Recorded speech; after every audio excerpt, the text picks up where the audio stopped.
present on admission.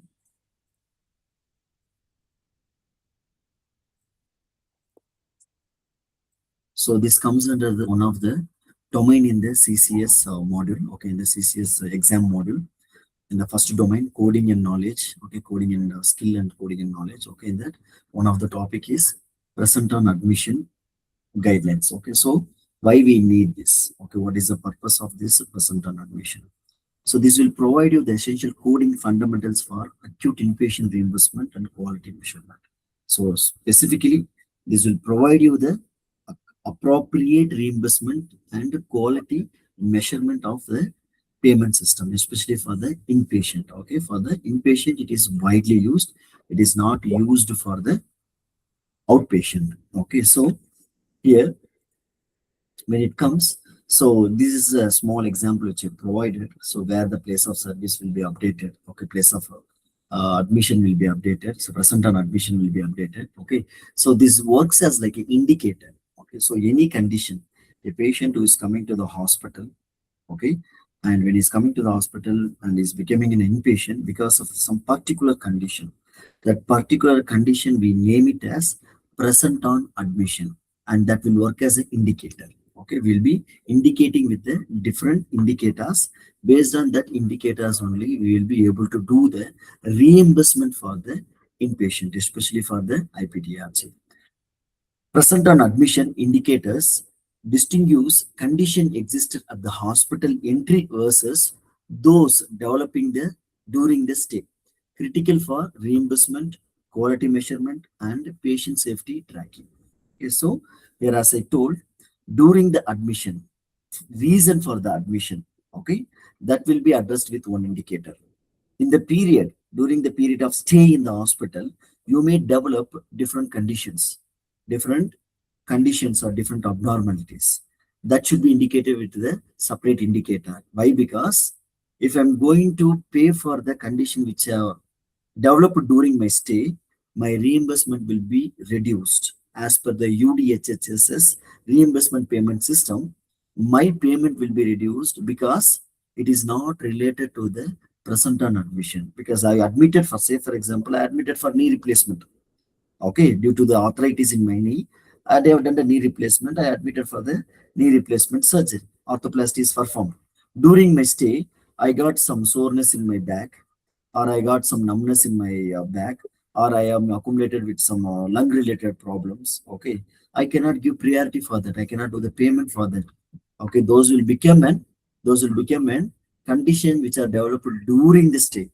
Those are not a condition which are there for the present on admission. Now, how I'm going to differentiate? I'll be differentiating with the help of the indicators. Okay. So the main purpose, the guidelines, okay, what the guidelines says for the present on admission is the first thing, scope of assignment. Okay. So this will tell you which is the principal diagnosis and which is the secondary diagnosis, so that we can claim the reimbursement properly for the inpatient as per the UHDDS guidelines. That is the first one. And second thing is like documentation standard. So what it will provide, it will give you the additional support to the documentation, okay, to identify and address what is the main reason for the admission. Okay, so you may encounter different subspecialties. You may enter into the ED, or you may enter through the E&M, or you may come as a primary care health. From there, you may be moved to the inpatient. So when I'm coming across these all different specialties, even there the payment has to be gone. Yes, even the payment should be paid for that also, because some of the physicians are involved in doing a diagnosis for your conditions when you come as an initial encounter. Then based on your diagnosis, they may ask you to go for the inpatient. Okay, so I cannot just stop paying only for the inpatient. I have to also pay for the emergency department as well as for the outpatient if I have gone through those departments as well. Okay, that is what documentation standards will support for. Then provider query protocol. If the documentation is not clear, insufficient, or something like confusion, if you do not have the clarity, we can go back and check with the physician. Okay, through that documentation, asking that which is the POA, what is the indicator, what is the principal diagnosis, what is the secondary diagnosis. which I need to be considered. Okay, especially when it comes for the IPDRG documentations, you may get such a conditions. Okay, where you need to go back and ask for the provider query. We have the separate section for the provider query where we'll be discussing for half an hour alone in the provider query because they have the good weightage in the CCS exam. Okay, so these are the some of the basic guidelines which we will be seeing for the present on admission. Okay, then a valid present on admission indicators here. So the first indicator is Y, which says yes, and the second indicator is no, which says N, and the third indicator is U, which is unknown. We have the other indicators also we'll be seeing. Okay, what is Y mean? Y is nothing. Diagnosis is definitely present at the inpatient admission. So any condition during the admission, okay, the reason for the admission, the principal diagnosis, which will be indicated with the indicator Y. Okay, it will be indicated with the indicator Y. So when you are coding, we'll have all those indicators and all. Not when you're doing the exam, when you're doing IPDRG, you'll get those indicators, where in the software itself, you'll need to indicate so that it will go for the proper reimbursement. Okay, so it should be indicated with the Y. N, diagnosis not definitely present at the admission. Diagnosis definitely not present at the admission. Okay, that will be indicated with N. See for the example here, catheter associated UTI, day 3, surgical site infection, hospital acute pneumonia, new pressure ulcer. See, the patient has come for the catheter associated UTI. Okay, he is admitted for what?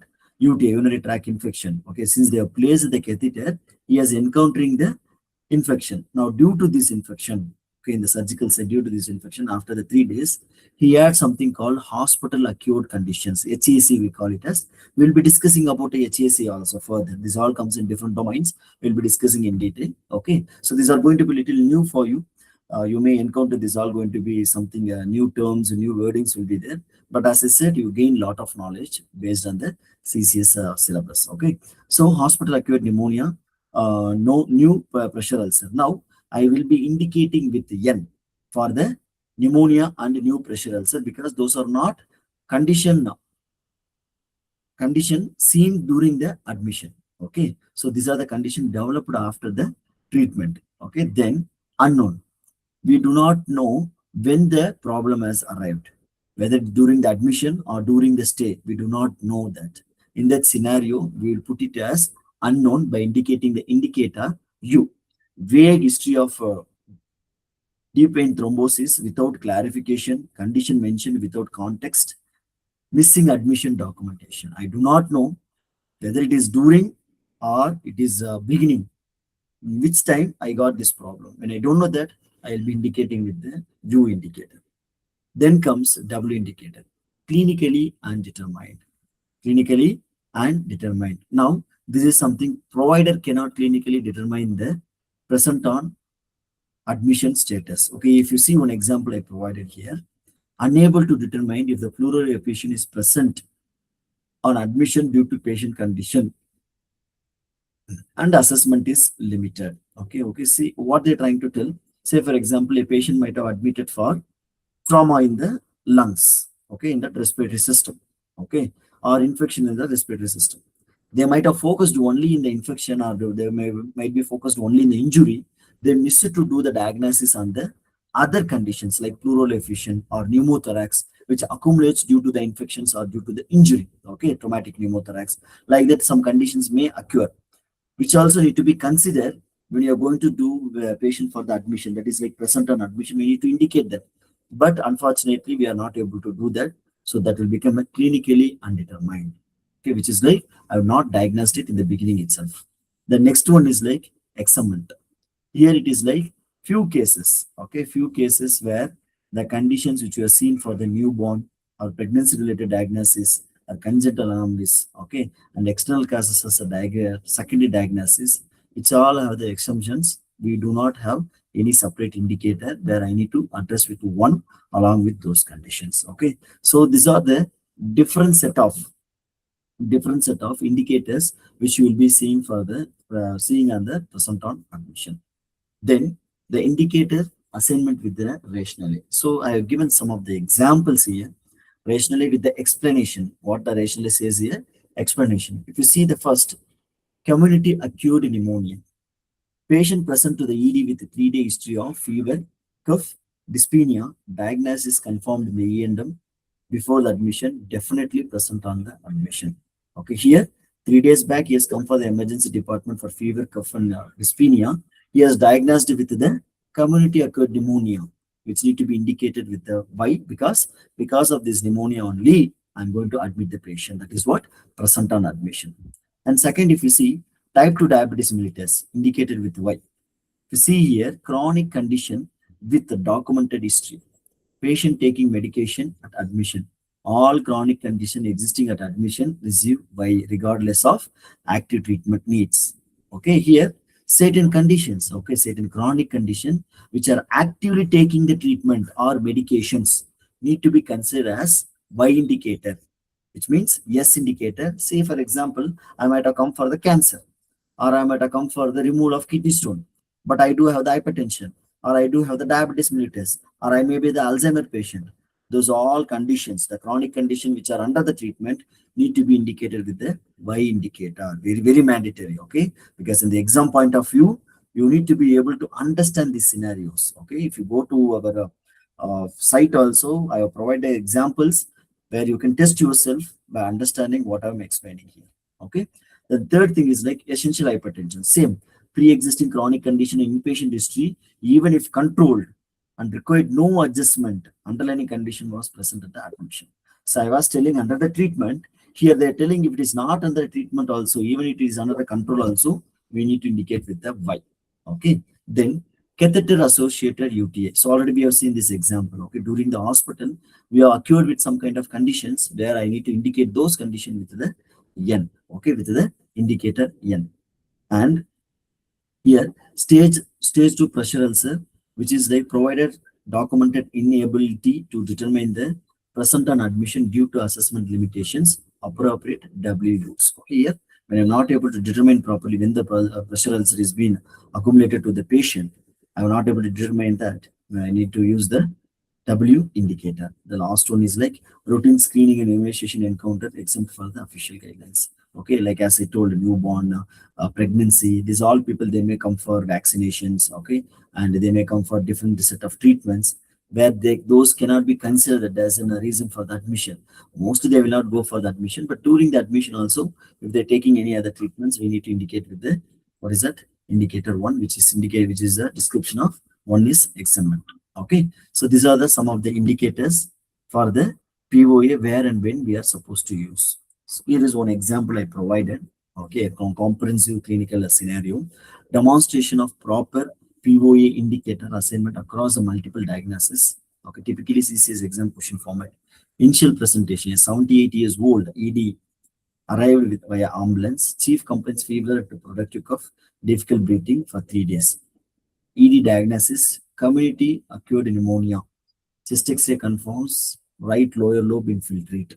Patient medical history says type 2 diabetes mellitus, medical condition under control and hypertension.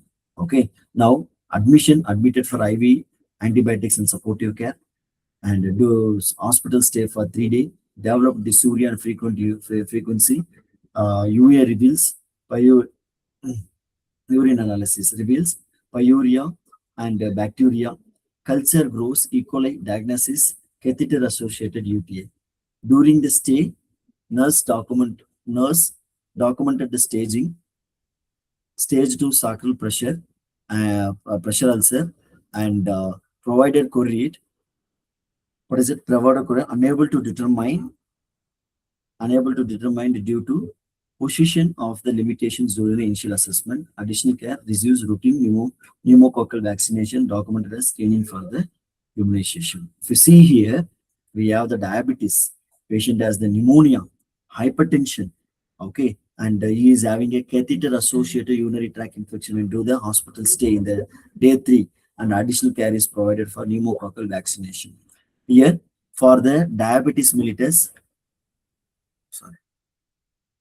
here, for the diabetes mellitus, I need to use the Y indicator. Hypertension, I use the Y indicator. Then for pneumonia, I should be using the Y indicator. When it comes for the UTI, I should indicate the N indicator because it is not occurred during the admission, it is occurred during the hospital stay. Okay, so which is indicating with the N. Then immunization, vaccination they are doing, okay, for the patient, where I will be indicating with the 1. So different set of indicator. Even if you see during the stay, sacral, what is that? Sacral 2 pressure ulcer was there. Okay, no previous documentation is there. Provided queried unable to determine the POA due to the position limited during the initial assessment. Here I will be indicating with the U. Okay, because I'm not able to determine. So Y is used, N is used, 1 is used, U is used. All these were used for this particular patient for this comprehensive scenario. Okay, this is the POA indicator used for the patient who has come with the different condition. Then PO assessment workflow. So how I need to append, how I need to use the indicators. So first I need to review the admission documentation, examine the history and physical exam, then ED record, transfer the documentation thoroughly, identify all diagnosis, principal diagnosis, secondary diagnosis per USGDA's reporting requirement, then apply POA guideline. Use official ICD-10 guideline for each diagnosis system. So if you see in the ICD book in the back side, you will see the indicators in the downside of the tabular list, okay, for each conditions, okay, which will indicate what POA should be used, what POA can be used, whether this condition will come for the present or whether this condition can be considered for the present on admission or not. Okay, that indicators will be provided. You can see in the diagnosis. You will not be able to see all the diagnosis as POA. They will be indicating POA will be there. That means this condition can be considered for the POA.